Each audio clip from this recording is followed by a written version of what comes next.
Hello guys, isang mapagpalang araw naman po sa ating lahat. Yan, shoutout po sa lahat ng ating mga solid supporters, sa ating mga subscriber dyan, sa ating mga sponsor, and sa ating mga silent viewers guys. Maraming salamat po. So ayan po guys, update po tayo sa ating mga alagang puppies at saka Blackie. So yan po si Florentina. Kinalkal niya yung lupa na ginawa kong garden dahil basa po ng tubig. So yan si John Lloyd, andun nila sa tabi ng bahay. So yan po, at dalawa sila ni Boknoy. Nagkalkal din sila guys ng lupa. Dati may tanim po yung guys, ngayon wala na kasi kinakalkal nila. Noong buntis pa si Blackie, siya ang kumakalkal niya. Ngayon may kasama na si Blackie. Hindi lang si Blackie ang kumakalkal, pati yung mga puppies niya. So ang sarap ng tulog ni Boknoy guys kahit mainit. Tulog pa ang kanyang laway. Yan, pati si John Lloyd, sarap din ang tulog oh.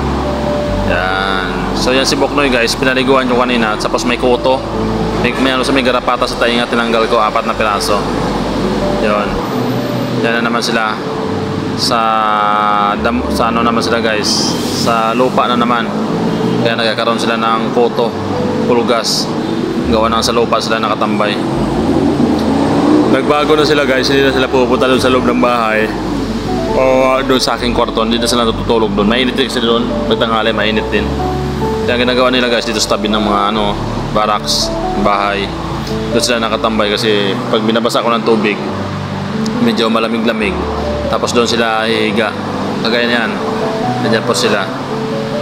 Ang sarap tulog ni John Lloyd guys, hindi niya ako naramdaman. Kinikiliti ko si John Lloyd dyan pero ayaw niya magising. Pati yan si Boknoy, yan, tahimik na si Boknoy, yung bait yan eh. Yan to sila Florentina. Medyo nainitan na yung ulo niya, tuloy pa rin ang tulog niya sa sinaga ng araw. May garden po yan guys, may tanim po yan. So ang ginawa ni Florentina, kinakalkal niya kasi basa nga, malamig yung lupa. So ginawa niyang higaan. Patay na yung mga tanim ko, mga halaman.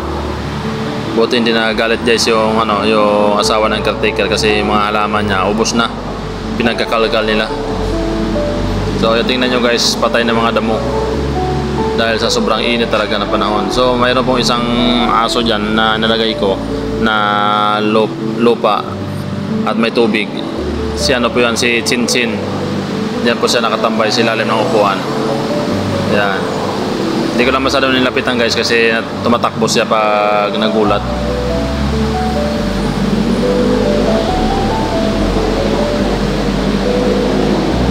So yan guys, maraming salamat po guys sa inyong suporta dyan. Sana hindi po kayo magsawa. Sana pakishare lang guys ang ating mga video para someday po mamonetize po tayo. Hindi tayo problema sa pagkain ng mga aso.